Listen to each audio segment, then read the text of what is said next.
మందిరం ట్రస్ట్ సమావేశానికి ముందు అధ్యక్షుడు నిత్య గోపాల్ దాస్ లేఖ విడుదల చేశారు.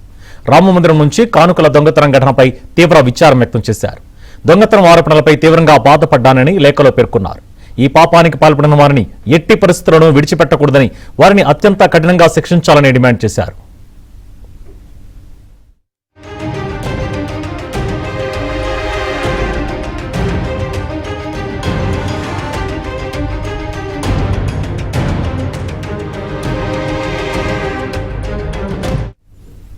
ఈ కేసులో నిందితులను త్వరగా గుర్తించి చట్ట ప్రకారం కఠిన చర్యలు తీసుకుంటారని ప్రధాని మోదీ, సీఎం యోగి ఆదిత్యనాథ్లపై తనకు పూర్తి విశ్వాసం ఉందని నిత్య గోపాల్ దాస్ తెలిపారు.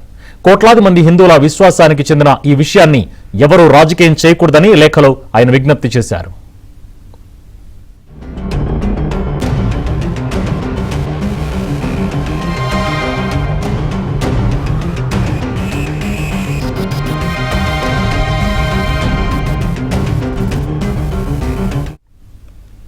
ఇదే అంశానికి సంబంధించిన డీటెయిల్స్ మా ఢిల్లీ బ్యూరో చీఫ్ సతీష్ అందిస్తారు. సతీష్, శుభాన్ అయోధ్య రామమందిరం విరాళ దుర్వినియోగంపై రామమందిరం ట్రస్ట్ అధ్యక్షుడు నిత్య గోపాల్ దాస్ కాసేపటి స్పందించడం జరిగింది. ఒక లేఖను విడుదల చేయడం జరిగింది. రామమందిరం నుండి కానుకలు దొంగతనం జరిగిందన్న ఆరోపణలను తనను తీవ్రంగా బాధించాయని కూడా ఆ లేఖలో స్పష్టం చేయడం జరిగింది. అయితే బాధ్యులపై కఠిన శిక్షలు కూడా తీసుకోవాలని కూడా విజ్ఞప్తి చేయడం జరిగింది. ప్రధానమంత్రి నరేంద్ర మోడీ, ముఖ్యమంత్రి యోగి ఆదిత్యనాథ్లపై తనకు పూర్తి విశ్వాసం ఉందని కూడా లేఖలో పేర్కొన్నారు. ఈ విషయాన్ని ఎవరు కూడా రాజకీయం చేయొద్దంటూ కూడా విజ్ఞప్తి చేయడం జరిగింది. రామమందిరానికి సంబంధించిన నిధుల దుర్వినియోగం సంబంధించి మధ్యాహ్నం 3 గంటలకు అంటే మరి కాసేపట్లో ఒక కీలక సమావేశం జరగబోతుంది.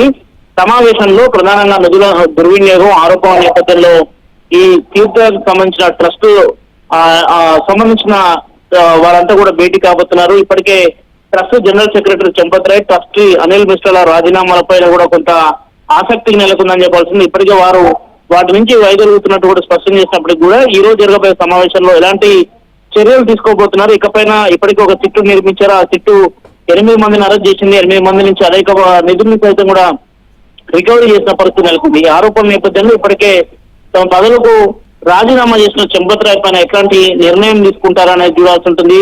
ట్రస్టీ సభ్యుడైన అనిల్ మిశ్రాపై ఎలాంటి చర్యలు తీసుకుంటారని కూడా చూడాల్సి ఉంటుంది. మనీరామ్ చిన్ని ఆశ్రమంలో ఈ రోజు సమావేశం జరగబోతుంది. తీవ్ర అనారోగ్యంతో ఆసుపత్రి నుంచి వీడియో కాన్ఫరెన్స్ లో ట్రస్టీ నిత్య గోపాల్ దాస్ గారు సైతం కూడా హాజరయ్యే అవకాశాలు చాలా స్పష్టంగా అనిపిస్తున్నాయి. మరోవైపు విరాళాల అవినీతిపై ఓవైపు సిట్టు విచారణ కొనసాగుతున్నాయి. దానికి సంబంధించిన మధ్యంతర నివేదికను సైతం కూడా ఈ రోజు దర్యాప్తు బృందం వీరికి అప్పజెప్పే అవకాశాలు చాలా స్పష్టంగా అనిపిస్తున్నాయి. జూలై చివరి వారం వరకు కూడా ఇప్పటికే ట్రస్ట్ కు సంబంధించి ముఖ్యంగా సిట్టుకు సంబంధించిన విచారణ గడువు కూడా పొడిగించారు.